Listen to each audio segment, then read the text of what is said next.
ये तो रखा था मैंने, कहाँ गिर गया, कहाँ चला गया? मैंने तो यहीं रखो तो।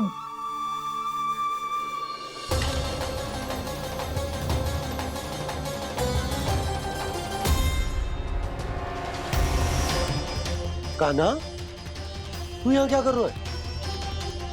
सालिग्राम देखो तूने?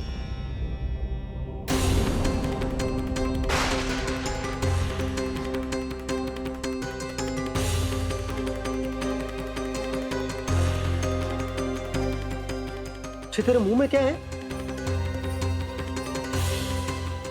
कान्हा, कहीं तूने सालिग्राम मुंह में तो ना ले लियो?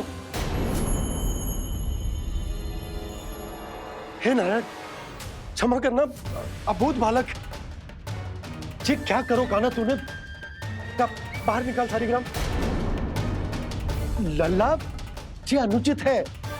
यदि वो तेरे कंठ में चला जाएगा तो तेरी सांस। लल्ला, ला बाहर निकाल। अच्छो बालक है ना तू? हाँ? ला। अरे तेरी मैया को पता चलेगा ना तो वो कहेगी कि ना तो प्रजा का ध्यान रख सकते हो ना ही अपने लल्ला का। लोभ के फंदे में चारों ओर से जकड़ गए थे हम। भविष्य के स्वप्न देखते देखते अपने जीवन का सबसे बड़ा भूल किया है हमने। यशोदा और नंद भैया ने आप सबको समझाने का कितना प्रयास किया था, और यहाँ तक कि छोटे कान्हा ने भी हमें कितना समझाया, लेकिन हमने उस दुष्ट व्यापारी को अपना सारा वचन दे दिया। मुझे तो सबसे पहले अपने घर में बिठा कर ही समझाया था उन दोनों ने। कही थी कि कोई किसी भी वस्तु का दुगना मूल्य क्यों देगा, पर मैंने उनकी एक भी ना सुनी। आप ही बताओ रोहिणी जी, अब किस मुंह से क्षमा मांगूंगी मैं जशोदा जी से? क्षमा मांगने की कोई आवश्यकता ना था।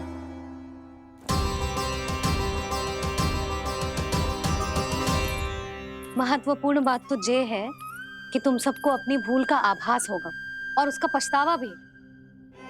पर अब तो बहुत देर हो गई है जशोदा जी, अब क्या होगा?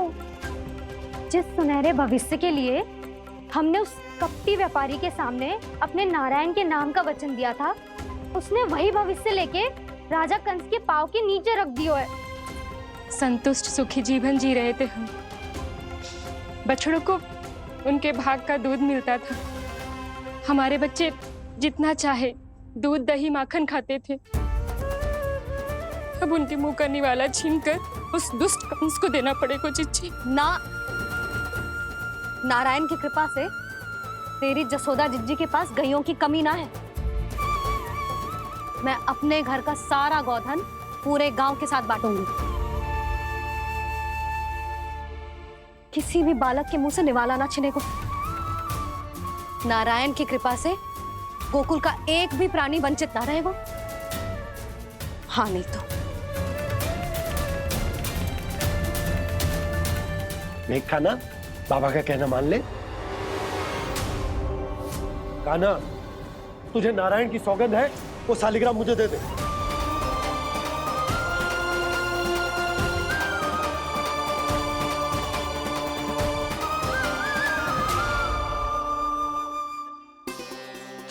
क्या करो लल्ला तूने? ऐसे भी कोई कर तो है क्या लल्ला? मैं पहले से ही तुझे लेकर कितना चिंतित हूं। अच्छा पता है तुझे? क्षमा करना प्रभु।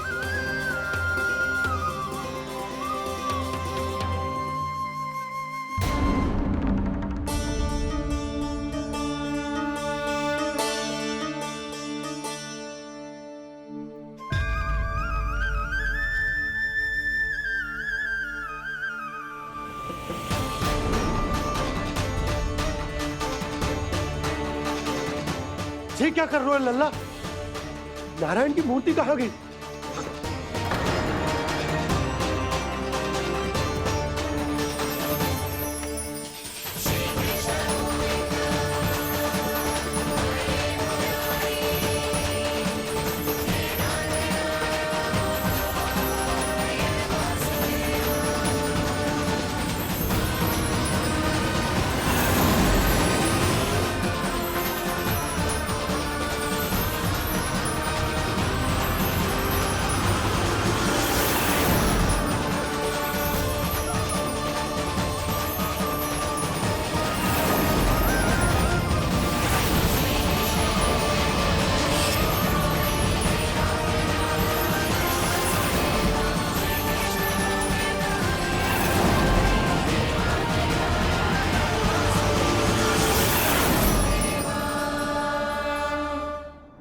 मैंने ना कान्हा के मुंह में फिर से ब्रह्मांड देखो है। मैंने तो ये भी देखो कि श्री नारायण गोकुल में हर स्थान पे है, जहां देखो वही नारायण। जिनके मुख में त्रिभुवन है, जो सारी सृष्टि का संचालन करते, मैं उन्हीं की चिंता कर रहा था।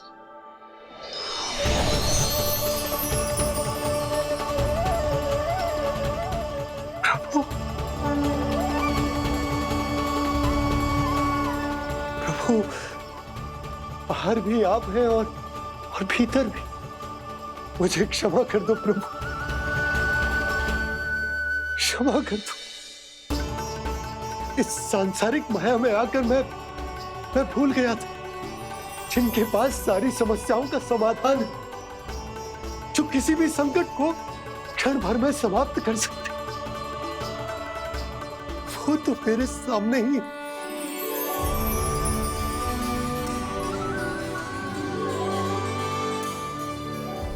समस्या कैसी भी क्यों ना हो, चिंता समाधान नहीं, बाधा होती है।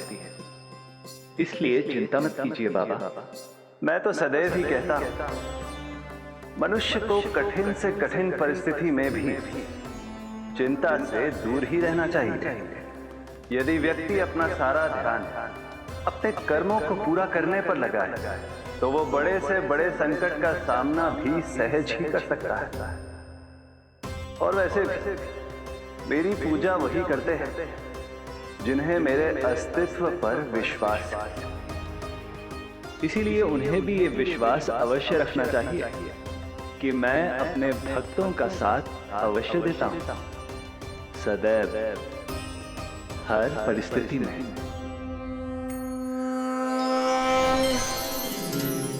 मैं आपके साथ ही हूँ बाबा।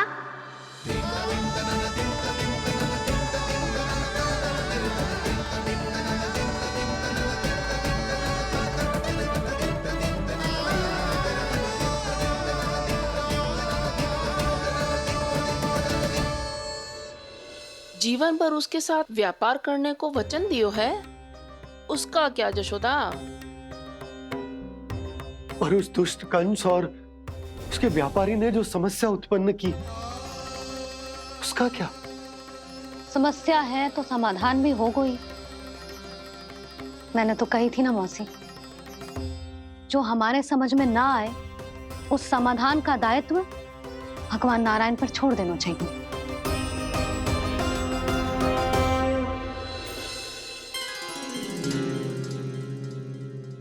ये देखो,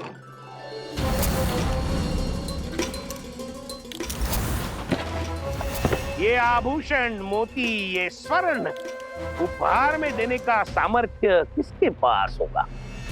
कंस महाराज, तुम देख लेना, मैं इस घर को महल बना दूंगा, सब झटक लूंगा। कान्हा, तुम तो अंतर्यामी हो, सब जानते हो। बताओ ना, कैसे मैं गोकुलवासियों की सहायता करूं? कोई उपाय सुझाओ। तुम्हारी ये रहस्यमयी मुस्कान बता रही है कि तुम्हारी लीला पहले से ही आरंभ हो चुकी है ना? अपने कर्मों का फल सभी को भोगना ही पड़ता है बाबा, चाहे वो अच्छा हो चाहे वो बुरा। तुम सभी चिंता मत ही करो। जो अन्य व्यक्तियों के साथ बुरा करते है ना, उसके साथ देर सवेर बुरा ही होता है। और जिस हाथ से उस षड्यंत्रकारी ने तुम सबका दूध दही माखन लियो है ना, जल जाएंगे वो हाथ, जल जाएंगे वो। दोनों पिता पुत्र का इसी से स्वागत करूंगा।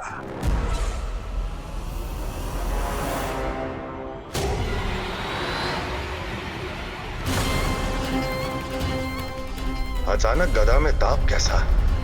मेरे हाथ चल रहे हैं।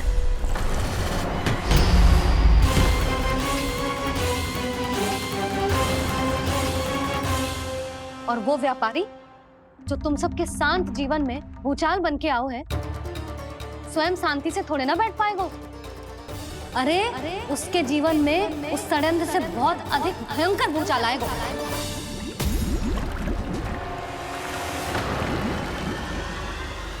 स्वामी, ये अपने आप कैसे उबलने लगा?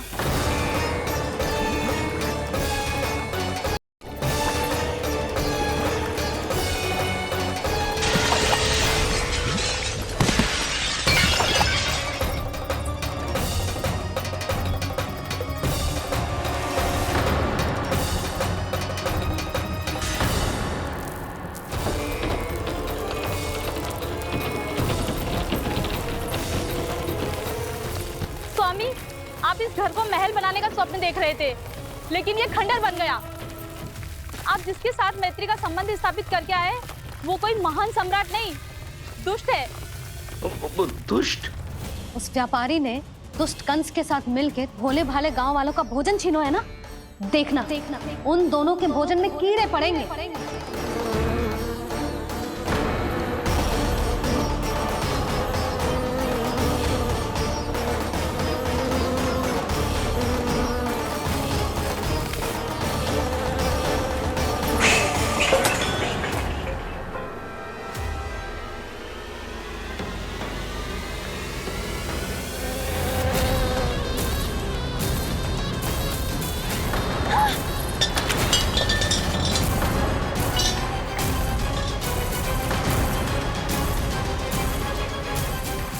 स्वामी, घर गया, जीविका का साधन गया, अब क्या जाएगा हमारा जीवन?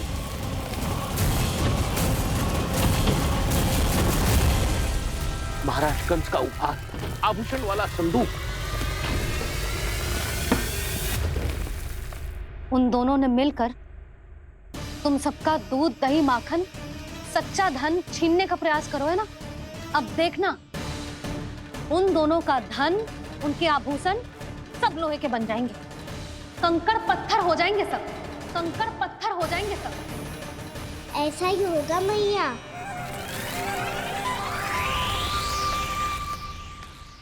मेरे ग्राहक? लेकिन स्वामी, ये इतने क्रोध में क्यों दिखाई दे रहे हैं?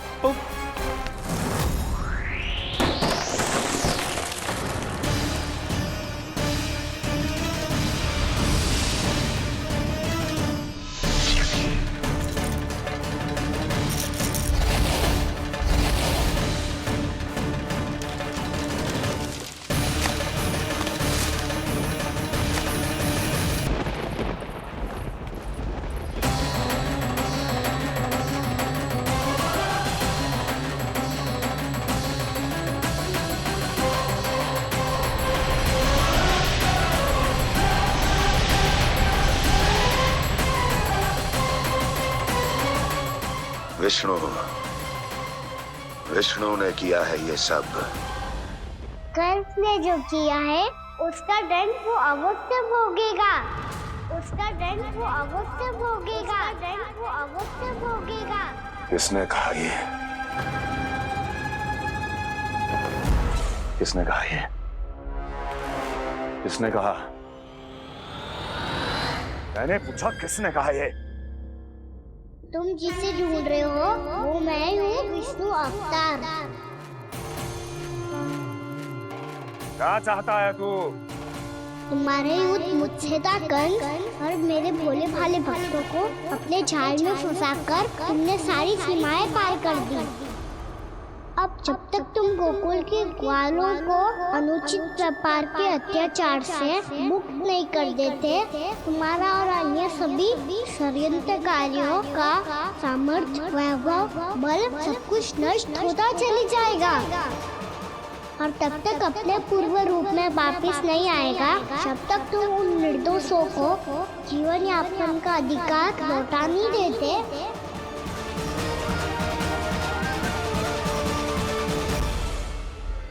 महाराज, दूध, दही, माखन सब कुछ पूरी तरह से सड़ गया है। महाराज, सारा अनाज, फल और सब्जियां सब नष्ट हो चुकी है महाराज।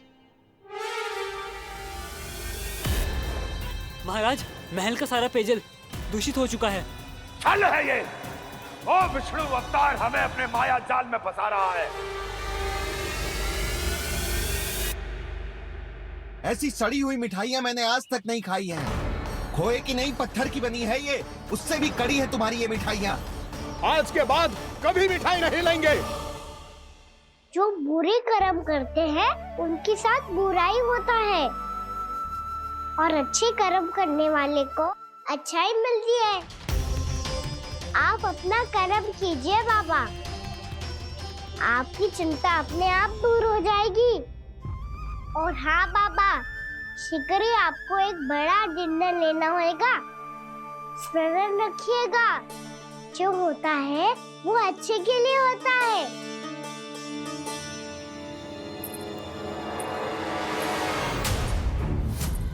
बाबा मैया आ रही है, क्या करूं?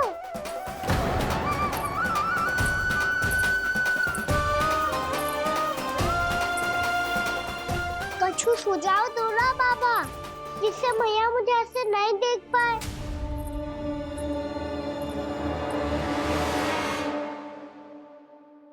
सुनो जी, आपने पुकार लगाई थी क्या?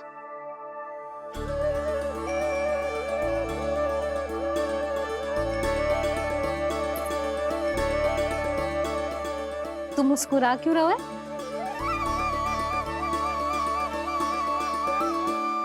और आप भी बदले बदले से दिख रहे हो। पूजा करके तनिक शांति मिली ना? शांति ही नहीं यशोदा, प्रभु नारायण ने मुझे समस्या को समाधान भी दे दिया। मैं बस अपना कर्म करूंगा। कल कंस से मिलने मथुरा जाऊंगा मैं। उस दुष्ट अत्याचारी से मिलने जाओगे आप? ना ना, मैं आपको उससे मिलने ना दूंगी। देखो ना आपने कैसे हमारे गांव वालों को फंसाओ है उसने। अवश्य ही आपको भी उसी उद्देश्य से बुला रहे हैं। आप मुस्कुरा रहे हैं प्रभु? कुछ देर पहले ही तो मैया सभी को मुझ पर अर्थात श्री नारायण पर विश्वास करने की सीख देकर आई है। अब देखो स्वयं भी चिंता करी है ये। चिंता मत ही करो यशोदा, मुझे श्री नारायण किसी भी जाल में ना फंसने देंगे। वो तो यही है हमारे साथ। यही है, इसका क्या अर्थ है जी? तुमने कही थी ना कि तुमने उन्हें हर जगह देखो, हमारे घर में, गोकुल में। तो इसीलिए तुम चिंता ना करो, मुझे अपना कर्तव्य करने दो। कल भोर होते ही मैं मथुरा निकल जाऊंगा। पता तो चले वो हमसे चाहतो क्या है।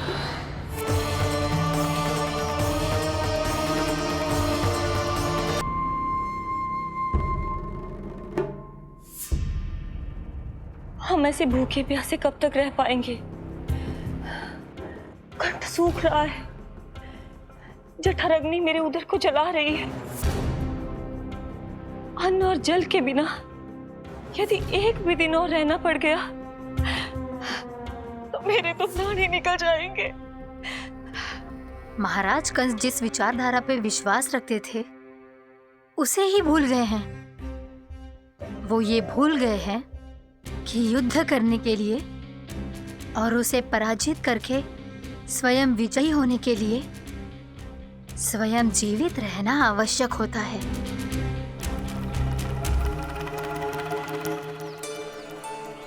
प्रभु ने जो दृश्य मुझे दिखाए, किस बात का संकेत थे वो? क्या मुझे यहाँ आने के लिए प्रेरित करना ही उनकी योजना थी?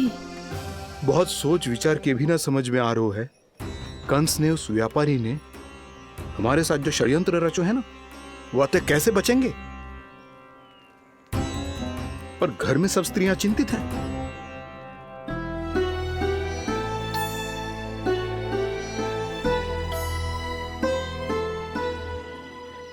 सुनो भाई सब लोग, नंदराज ने निर्णय लियो है कि वो इस बार कंस से मिलने अकेले ही आने वाले हैं।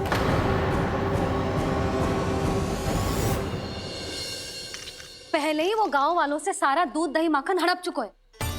अब आप और मटकियां क्यों ले जा रहे हो उस दुष्ट के लिए? यशोदा, वो दुष्ट है, अत्याचारी, पर है तो हमारे महाराज ही ना। वैसे खाली हाथ थोड़ी ना जा सकते हो। तुम अपना ध्यान रखना। सुनो जी, मुझे पता है कि मुझे श्री नारायण पे विश्वास रखना चाहिए, बल्कि मैं भी तो यही समझा रही थी इन गोपियों को। पर पता ना क्यों मुझे लग रहा है इसके पीछे उसका कुछ बहुत बड़ा षड्यंत्र है। ना तो आपको अकेले क्यों बुलाता वो? मैं जानता हूँ यशोदा, उसने मुझे क्यों बुलाया है, पर मैं तुम्हें ना बता सकता। मैं ना चाहता हूं कि तुम चिंता करो।